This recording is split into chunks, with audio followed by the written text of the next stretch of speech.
kita kembali lagi di Family Time. Kang Iman, tadi sudah dijelaskan tipe-tipe orang tua. Nah, sekarang bagaimana sih sebetulnya pola asuh yang benar? Pola asuh yang benar ya. Jadi sebenarnya begini. Jadi pola asuh itu biasanya ada dua kemungkinan. Dua kemungkinan. Yang pertama, yang paling sering yang saya lihat, yang saya hadapi adalah mengulang gaya pola asuhnya ke anak.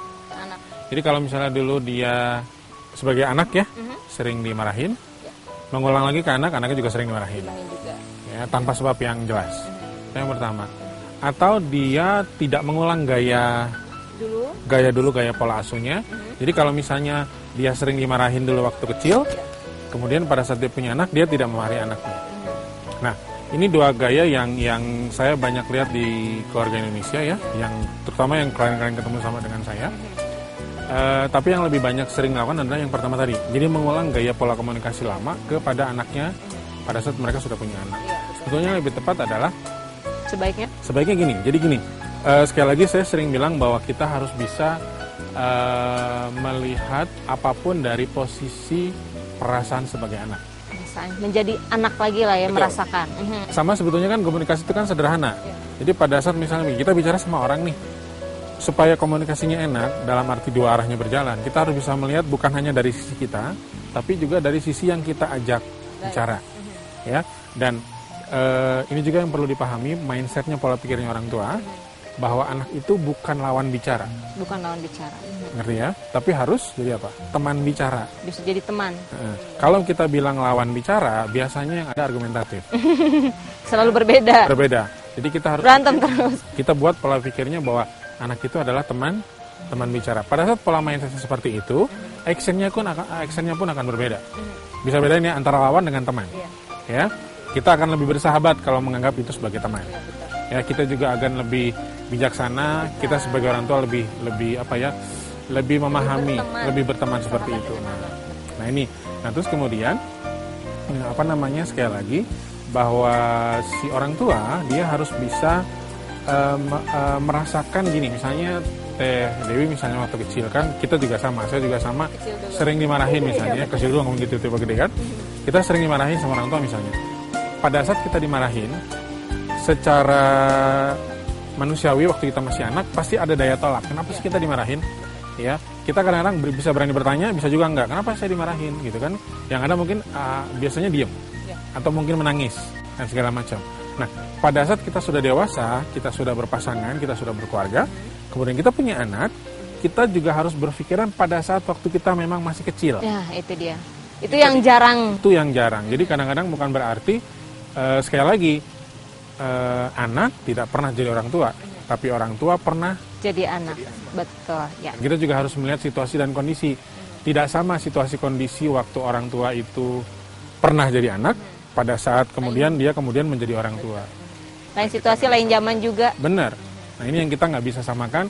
Jadi anak itu akan berkembang sesuai dengan zamannya. Ini yang harus kita sadari. Terus yang satu lagi yang penting juga, anak-anak kita itu adalah orang-orang yang nanti bisa menentukan hidupnya, mempunyai pilihan hidup, bukan sekarang, tapi nanti 20-30 tahun mendatang gitu loh. Jadi kita otomatis berpikirnya bagaimana si anak ini bisa berperilaku dengan baik, punya komunikasi yang baik setelah 10, 20, 30 tahun ke depan.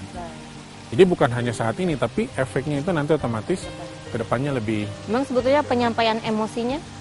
Nah, penyampaian emosi gini. Jadi ini mungkin yang tadi Teh Dewi bilang di awal ya, manajemen emosi orang tua. Jadi gini, emosi orang tua itu ada dua. Jadi ada yang bersifat reaktif, ada yang bersifat proaktif. Ya. Kalau reaktif itu lebih condong frontal. Ya. Jadi situasinya dia terima bulat-bulat sama orang tua. Kemudian berperasaan juga kadang-kadang berperasaannya sebagai orang tua. Jadi kadang-kadang gini, misalnya anaknya nggak bisa diem, ya, nggak bisa diem, lompat sana lompat sini segala macam. Atau mungkin misalnya tanda kutip misalnya menurut mereka nakal, bandel dan segala macam. Itu situasinya langsung diterima bulat-bulat sama orang tua. Anak ini bandel banget sih, kok nggak bisa diatur gitu, susah banget diatur dan segala macam.